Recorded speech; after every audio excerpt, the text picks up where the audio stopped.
Parenting can sometimes feel like a strenuous task. How are you handling yours? Welcome to the Help We Need podcast, where we explore topics that empower women and support their well being. I'm your host, Fumike Murunkeji. Today, we will explore a topic that, while popular, offers a wide range of frameworks and execution styles. So, depending on your upbringing, your values, and the challenges you're encountering, raising a child may often feel like a trial and error process, regardless of whether you've read many books on the subject or not. So, what if I told you there is such a thing as conscious parenting? Are you curious? Because I am. So, let's explore a thing or two today that may change the way we parent and make it much better.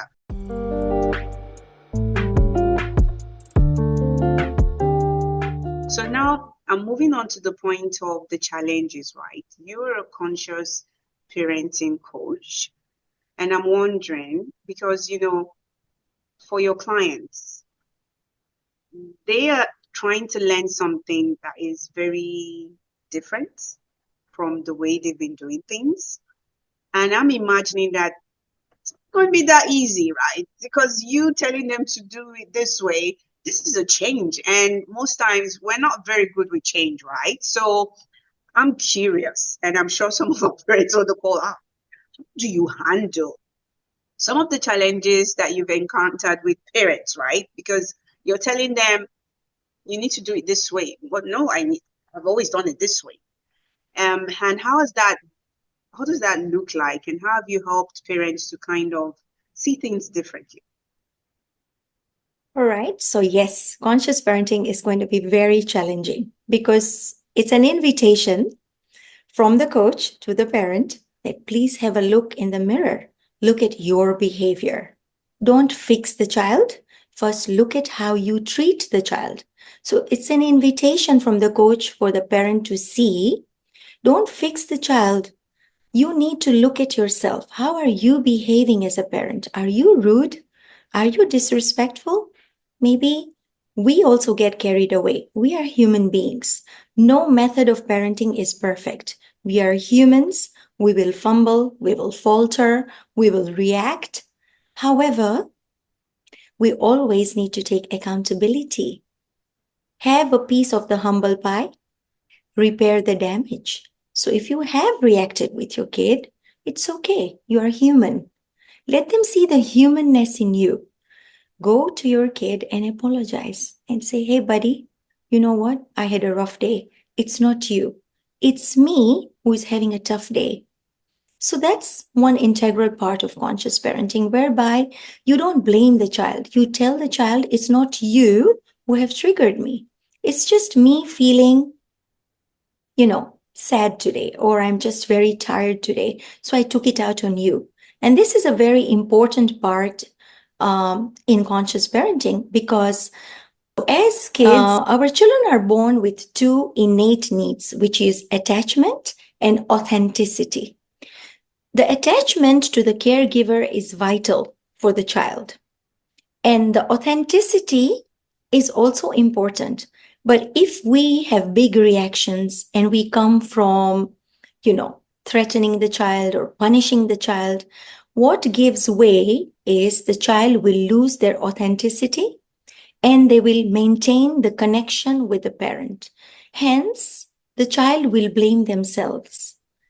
A kid between the ages of 0 to 7 or even 7 to 14, the makeup of the child is such as they have to maintain attachment with the caregiver. So the child will take blame and will think, I'm the one who made my mom angry. I'm a bad kid. I should not have done that. Now my mom is really angry. I'm not a good kid.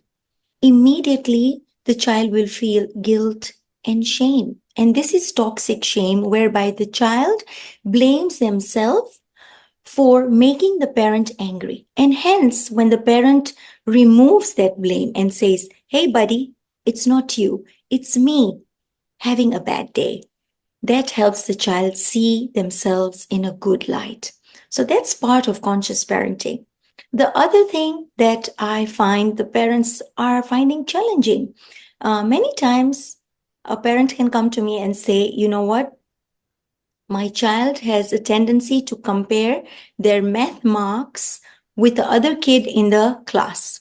So I had a client who had this 7-year-old kid who got 75% in mathematics, but his friend got 80%. The kid came home and was disappointed with the marks. And no matter how much the mother cheered the kid up, the child was not able to shake off this feeling of disappointment. So the mother contacted me and said, how can you help? So the first thing I did was validate his emotions. It's okay to feel disappointed. This is part of life. So validate that emotion. It's all right. However, I wanted her to reframe the child's idea of competition. So instead of comparing yourself, I told the mother, tell the kid, instead of comparing yourself to the other person, you need to be in competition with yourself. So today you got 75%. That's a good grade. Next test, you need to get more than 75%. So what happened next was, as she reframed for the kid, her child got 78% in the next test. And the child was delighted and enlightened, and I mean, like delighted and happy. And in competition with yourself, you understand that there is room for growth. There is room for mistakes. I can fail forward rather than fail backward. When I compare myself to others, I might not be able to meet those standards. And that created a paradigm shift in the child, and the child started doing more math practice. And eventually, the child got the point. I'm going to compete with myself and not compare myself with others because I'm different, meaning I'm unique. I need to grow in mathematics, and that requires for me to do a lot of math practice so I can reach 80% of the score. It's a very good example. And I know these days, I mean, not just with children, even adults, we compare ourselves. So I think it's a global problem, but let's stick to the point. And it's a good example you've shared in terms of the child belittling themselves and not feeling inadequate because they feel their peers are doing better than they have. And, helping the child to look at it from a healthy competitive perspective and say, you can do better, but obviously importantly, validating their emotions and not dismissing it. I think it's important that when you validate, then the child is open to listen to you and then, take the learnings or whatever advice that you're giving them. So I think that's absolutely a wonderful example you've shared. I'm just curious because not all parents may be open at first to your coaching techniques. And I'm wondering, in such, maybe there's a specific example where a parent wasn't that comfortable with your coaching technique and, challenged it, but over time got to see that it was a better approach. Is there an example you can share for us to kind of lean in on? Yes, I do have. So I had a client few months back, and they had this belief that their child has no empathy. The kid was 9 years old, and they said to me, my son has no empathy.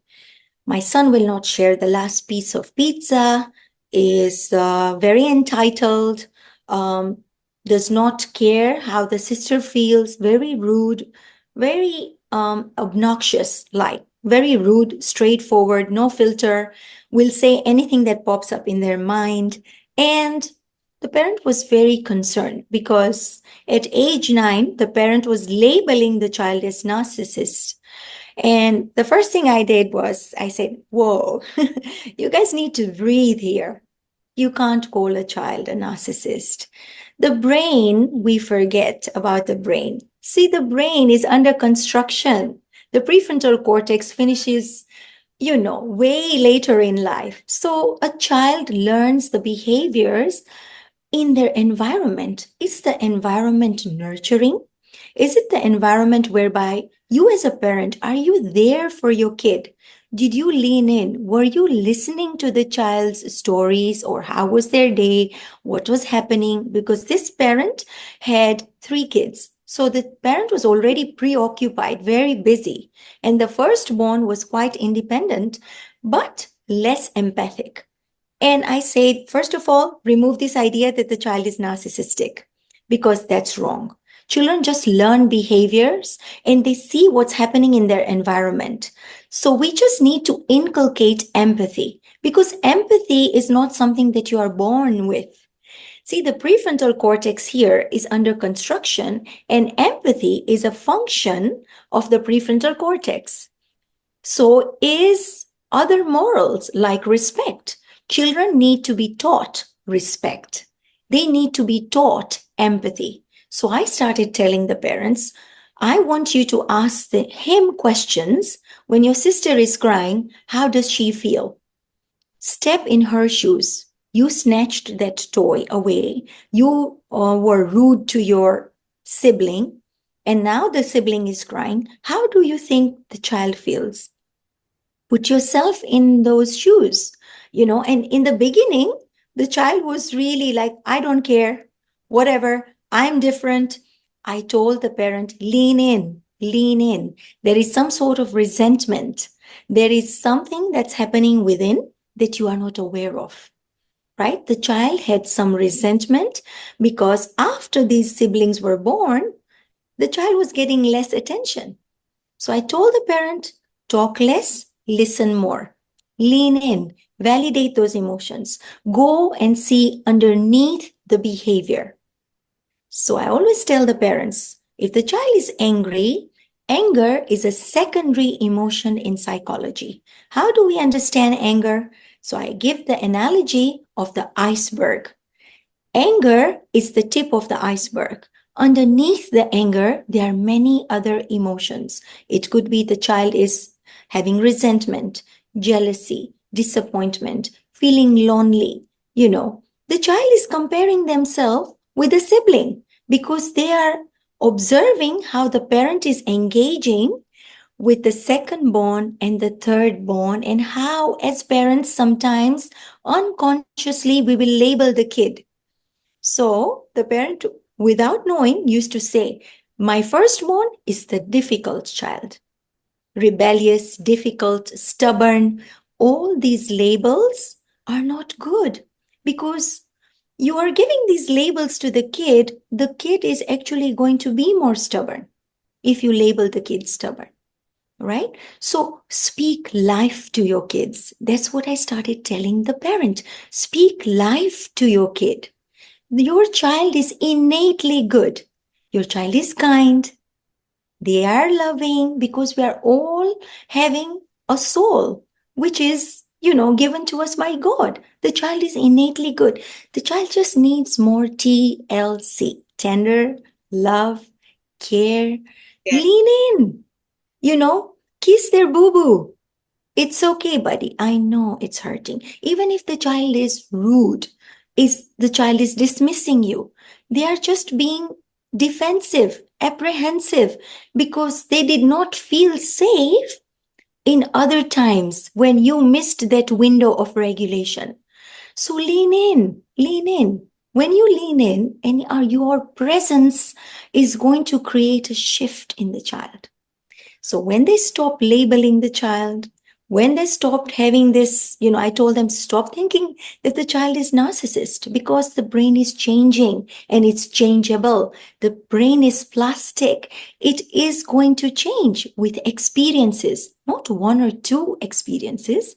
Repeated empathic experiences will create a shift in the child.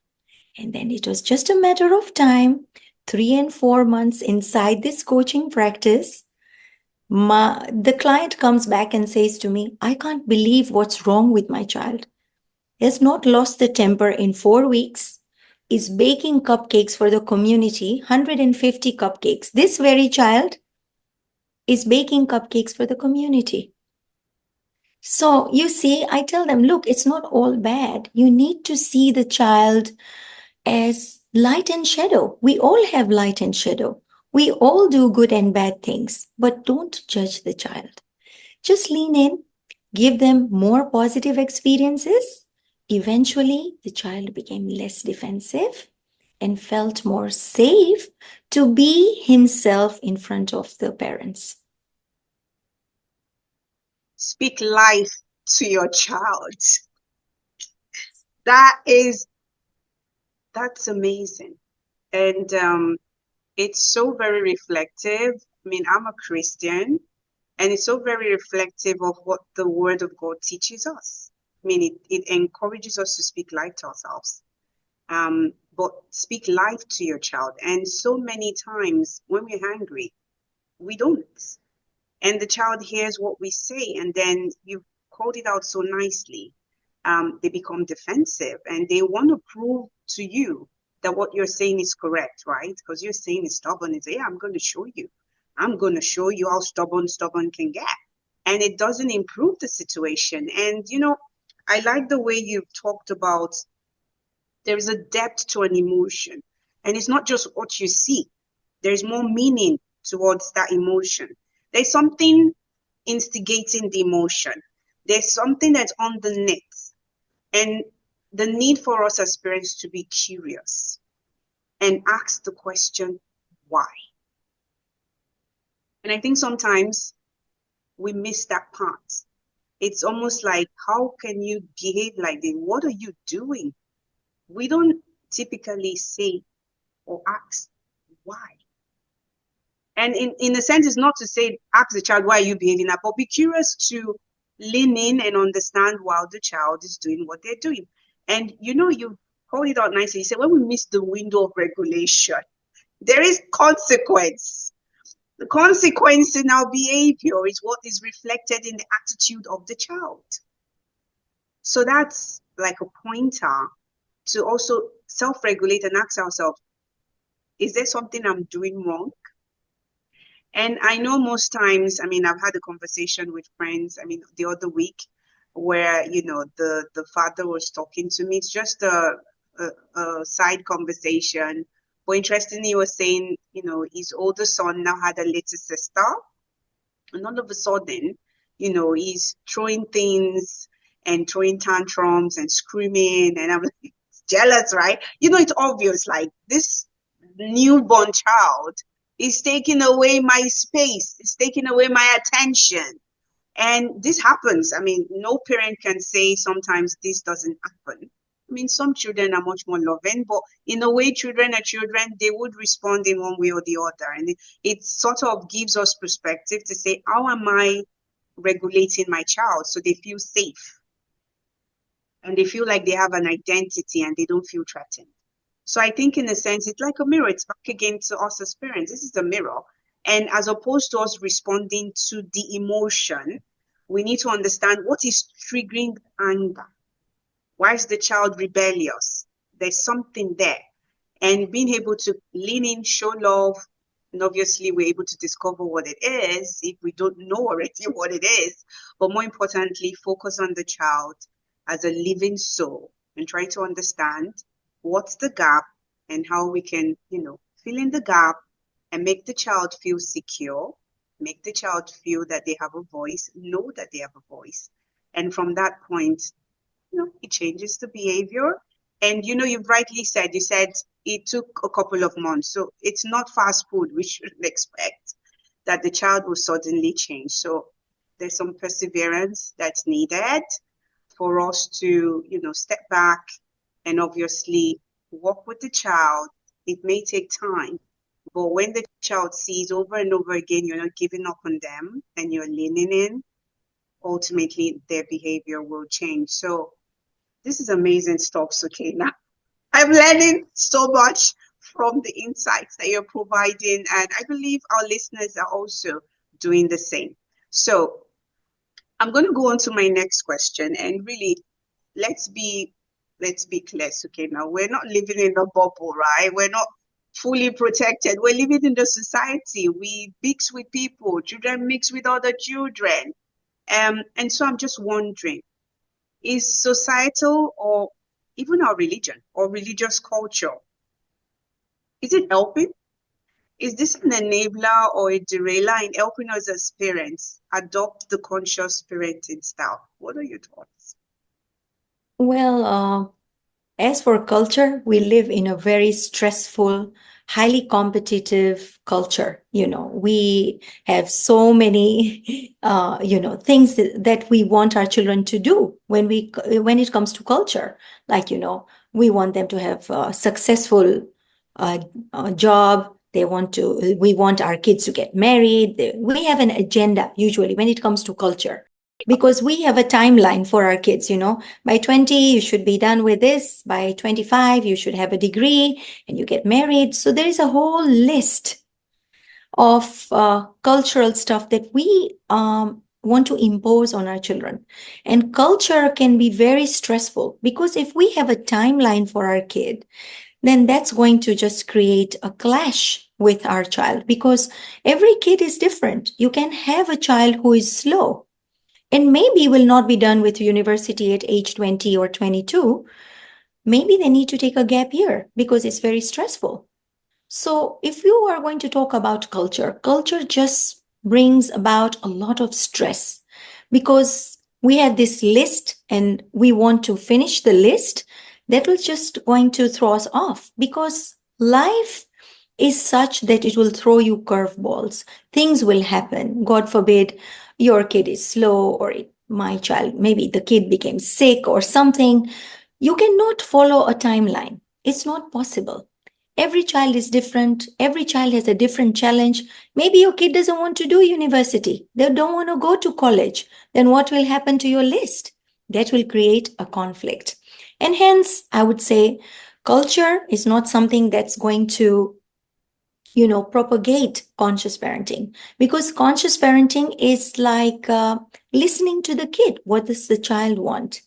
What is good for the child? Not only your perspective, but the child's perspective. When you lean in, when you listen to the child's needs, what do they need?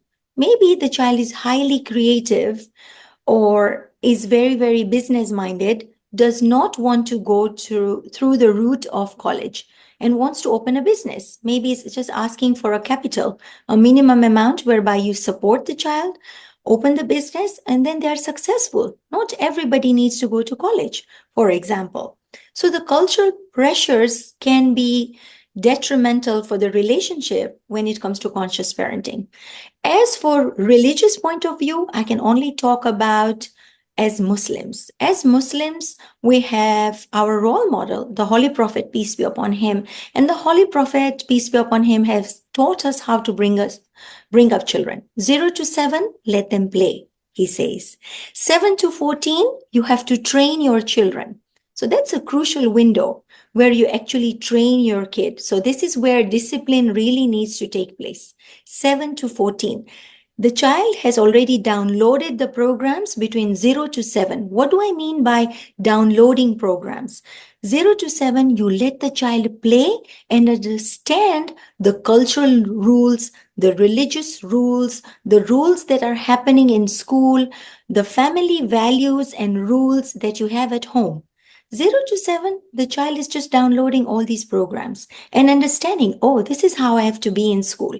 This is how I have to be in maybe church or mosque. This is how I have to behave at home. The child is just understanding. So connection, calmness, communication, that has to be very strong between the ages of 0 to 7.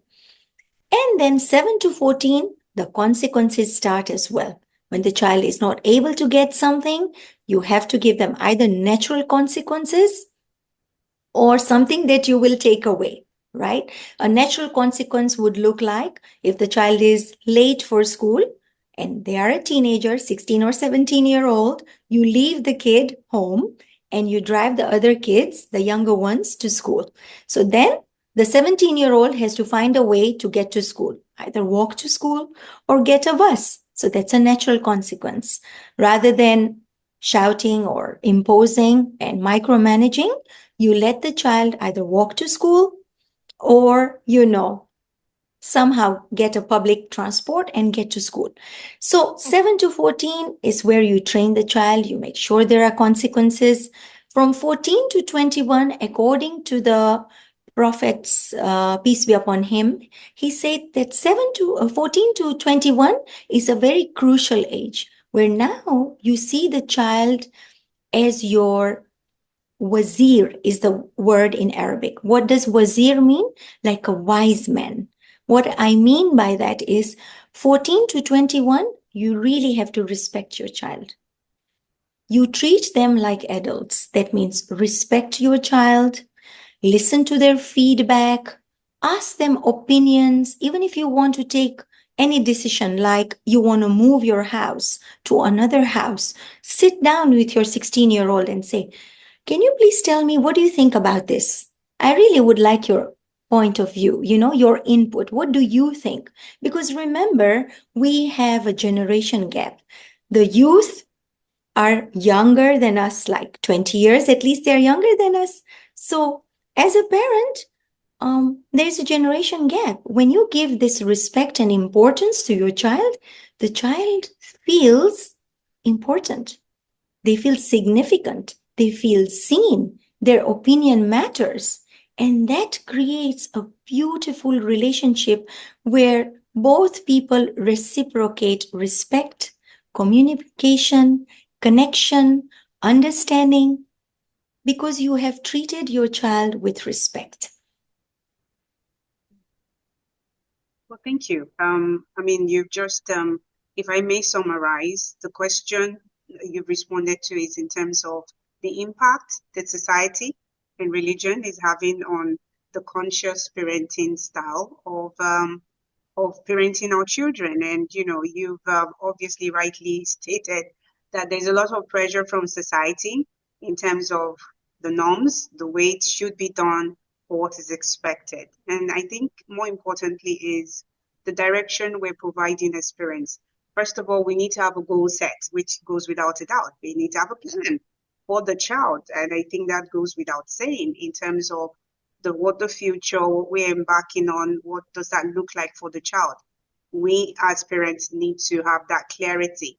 But more importantly, I think, is being able to adapt. That's where sometimes the rubber hits the road. There's a lot of friction, right? So we have some goal in mind. We've set the direction as we ought to as parents, but the ability to be malleable and be flexible and adapt is, I think, something that we need to pay attention to when we're leveraging the conscious parenting style. Because we need to look at what's in front of us. Okay, I had a goal, I had some objectives in mind, but it's not looking like this is going to work. Now, what do I do with what I have?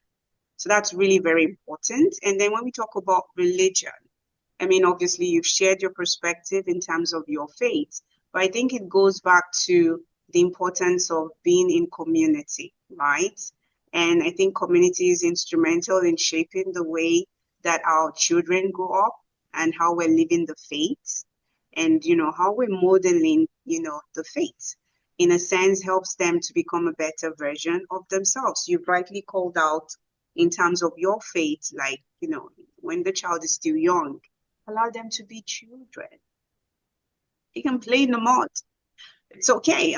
These days, don't touch the mud. You pull the child, let the child be a child.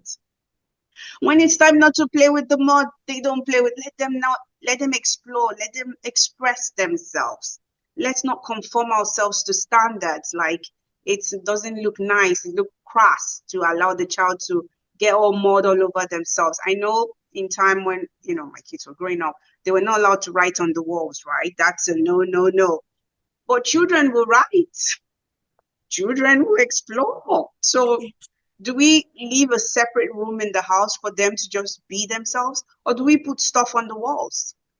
Or do we just say, okay, they write on the walls, I'll get it retouched, I'll paint it? So just lowering the guard down a bit and just allowing children to be children.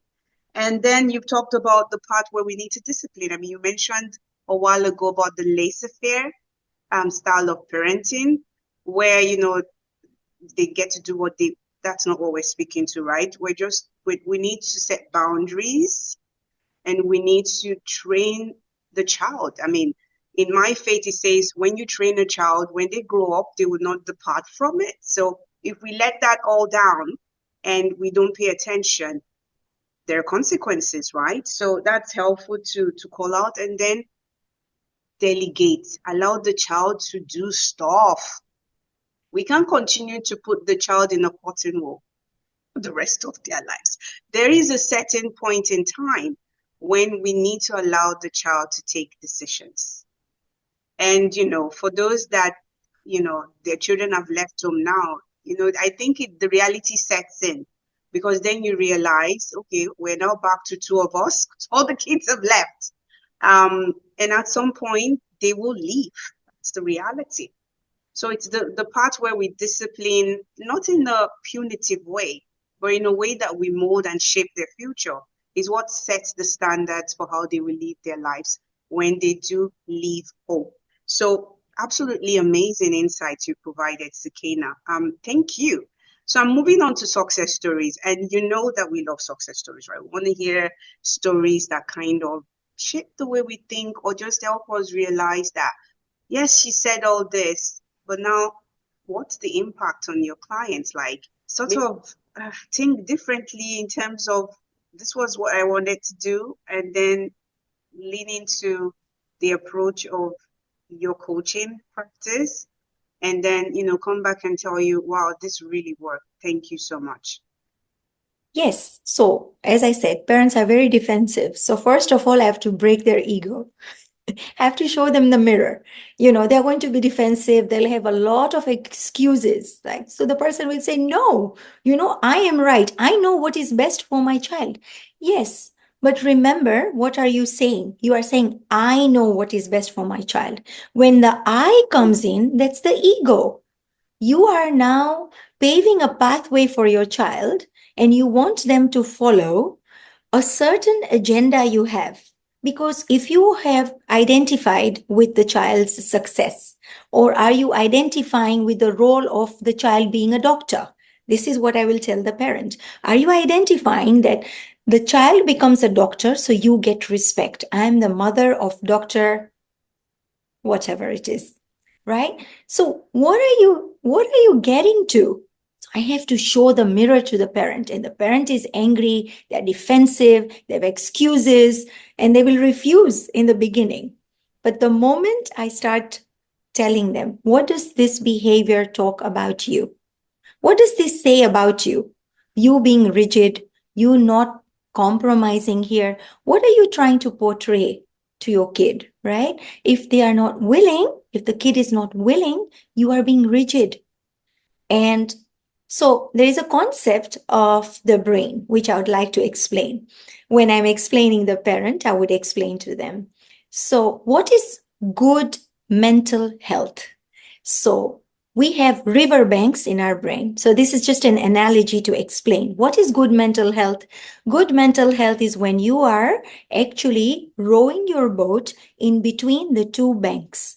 One bank is chaos, the other bank is rigidity. So when we are being rigid, we are using our left brain, linear, logical left brain. We are being rigid, we are being linear, and we are being logical. That's being stubborn, being in the left brain. And if we are very emotional as a parent, so we are in chaos. We will cry over small things. We will make a lot of big reactions. It's because we are very, very emotional. So we are dysregulated. Good mental health looks like being in between chaos and rigidity. In between means being a flexible parent, a parent who is willing to listen, willing to lean in, looking at the well-being of the child and looking at your own well-being. Where is this going to take your relationship? It's just going to create more disruption, miscommunication, arguments, fights. For what? So seeing where you are coming from really matters. And that's what I do. Show the mirror, explain about the brain, make the parent understand that your relationship is at risk. The child needs to be seen, soothed, feel secure. By doing all these rigid behaviors or defensive reactions. And, it's just going to create a disconnection between you and your child. And then you will lose the relationship and the respect from your child. I offer a 6 weeks program, but sometimes parents are there till 6 months, because sometimes at 2 a.m. a parent can write to me, "Can you please help me? I feel so stuck." And I don't encourage that. But what I'm trying to say is that the support that a coach can give you is that the parent, when they feel lost, they don't know what to do, they give me a shout out and they say, "Excuse me, can you please help me? I need a session." Fine. We do a session. I deconstruct and show the parent that why they are being rigid, why they are not able to be flexible. Like we were talking about, if the child wants to do something, we have planned it another way. It's because we have planned for the kid, but that is maybe our dream. I have come across parents like, a parent was a doctor and they want their child to be a doctor, but the child does not want to be a doctor. How can you impose? You can't impose on a child, because they are here to live their destiny. The child you have got, you have to accept, whether it is a shy child, a hyperactive child. Maybe the child wants to be something else, an artist. The parent is a doctor. They want the child to be the doctor. You can't impose and force the child. Let them live their destiny. And that requires for us to accept the as is. So as parents, we have a very strong ego. Parents are very defensive. If you tell them that, this is your ego speaking now, you need to really let go, because you have to remember the relationship is at stake here. If you are going to force this idea, you are going to create disconnection, arguments, fighting with the child. Why? The child knows their inner calling, because a conscious parent is very much in tune with their internal terrain. So they are highly intuitive, and not everybody is highly intuitive. So the parent has to learn to tune in first to see, am I doing the correct thing? Or am I getting butterflies in my stomach? That means this is creating nervousness in me. I'm feeling anxious. If I am going to push my child to the brink of breaking down, my child will get anxious. My child will go through depression. Because remember what I said, the child is born with two needs, attachment and authenticity. So if they give in to the pressure, what goes? Their authenticity is compromised, and they are going to preserve the attachment. And that means they might even take the medical degree and become a doctor, but they are going to resent you for life. What was the point in pushing the child against their will? You'll either break their will or break the relationship. You'll create resentment in the child. So you were never focusing as a parent into the internal terrain of the child, the internal soul. If the child is not happy, is not willing to do something, forcing will just create disconnection between you and your child, and then you will lose the relationship and the respect from your child. And how did it end with the doctor situation? Was the child, did the child? Well, she had to let go. You have to let go. Otherwise, conscious parenting is not for you. It is not for you, because we have an agenda. We have a dream. Like if I have an unfulfilled dream and I'm imposing that on my child, I really need to look at what I'm doing, where I'm going with this. Because in the long run, it's not going to be fruitful. We are bringing up children, but we're bringing up adults, actually, not children. We are bringing up mini adults who are going to leave the nest by the time they are age 20 maximum. So what kind of legacy do you want to leave? What kind of imprint do you want to leave with your children? Do you want them to see you as a warm, kind, loving, and caring person who is there for them in their difficulties, in their challenges, who is understanding, is able to listen to their perspective? If the very person, means the parent, is busy rejecting the child, or imposing on the child, then how did we support our children to go out in the world with confidence? Because we are breaking their confidence if we are busy imposing our agenda in the parenting situation that I'm talking about. Okay, so balancing is the word I hear from everything you said, and hopefully the mom that you coached was able to see between the lines to say, if I hold on to my perspective, it may not necessarily end well, and just trying to lean back or step and see things in a different way, and let the child study whatever course or subject that they feel really inclined or called to do. And interestingly, when that's what love is really all about, because love allows you to be. And if the child invariably goes into that course of study and they find out that, what, that's not what I want to do, they may variably change and want to do what you ask them to do. So, ultimately, I think what really needs to be frontline and center is that the child is even willing to want to learn. And that's a positive perspective. And that's probably the way to go. Let them do what really they are passionate about. And, ultimately, we're in the 21st century. You don't necessarily have certain professions being the millionaires and the billionaires of all time. So it's a baseline, but invariably, children can evolve from there and, come out as successful, whatever course of study that they're led to. And you find out even as parents, we studied something and we ended up doing something else. So, it's just a structure to get them into the groove. And over time, when, they are, fully in themselves, people get to choose, people get to decide, people get to do what works for them. So that's a really good perspective you've shared about the doctor story, and how from a conscious parenting perspective, we are not necessarily, or we shouldn't be projecting our goals on our children, our dreams on our children, or maybe our lifestyle on our children, or peer pressure, or my friend's daughter, my friend's son.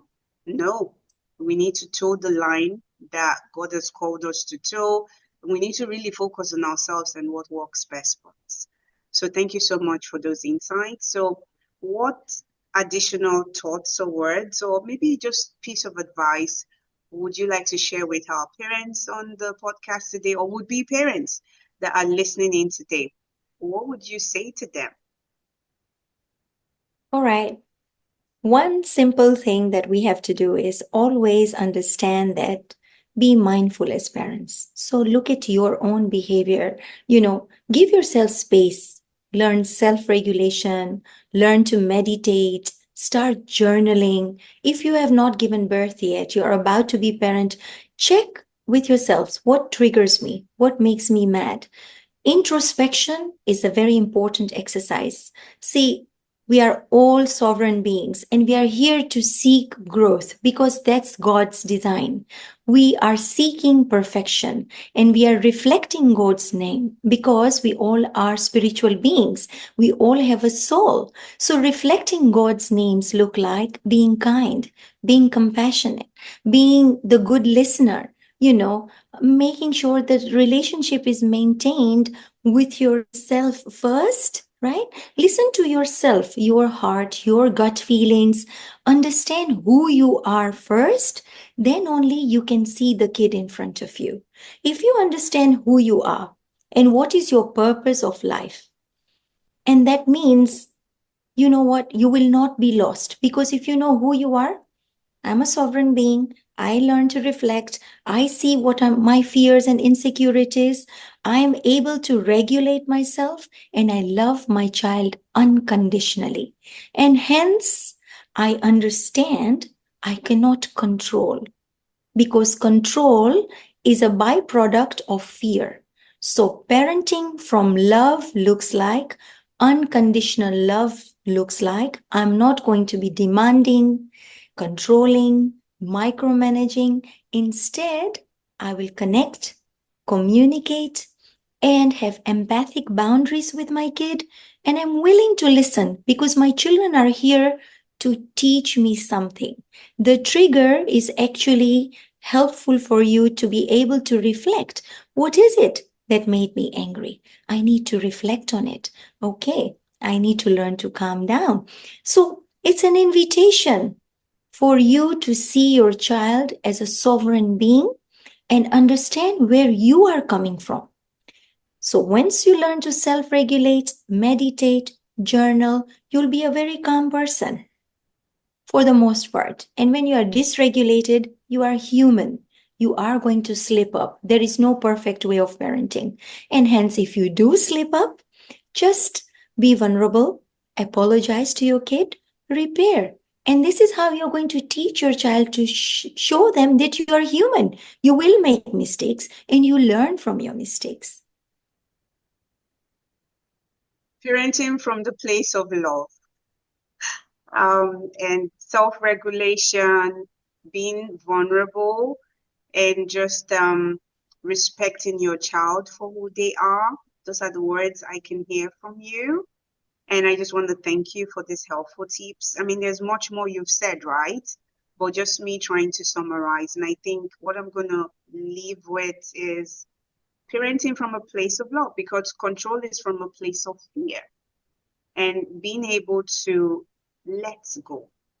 Let go, not in the sense of not doing your duties, but letting go of your own restrictions in terms of this is how it must be, and just being a bit more open-minded. So I believe, I mean, as applicable, our women listening in can follow these steps, because everybody's situation obviously is different, and there's a bit of wisdom that needs to be leveraged to hone these techniques in a way that works best for them. So thank you so much, Sukaina, for educating us on this topic, and I hope our listeners find them helpful as well.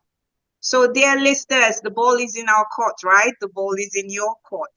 But I think it's helpful to note that your family dynamics, your history, the environment you're growing up from or you're in, and even your finances will influence your parenting style. And, it goes without saying. But even as parents, I think the important thing to notice, sometimes we disagree on our parenting styles, but we need to find a way that works for us so that we can compromise. So we compromise with your spouse to find a way that works best, because at the end of the day, the goal is to build up the child in a way that they're well balanced, so that when they grow up, they become responsible adults as well. So if we're self-aware, and if you're self-aware and you wish to explore how your behaviors affect your parenting style, I think conscious parenting, often referred to as mindful parenting, would be an ideal approach for you. So consider engaging the help of a conscious parenting coach, like Sukaina, to effectively, obviously, implement the strategies discussed in our podcast for today, so you can raise emotionally intelligent children for the challenges of our 21st century time. So thank you for listening in to the Help We Need podcast. Stay tuned in for more episodes on living your best lives. And until next time, stay empowered and remember to empower her.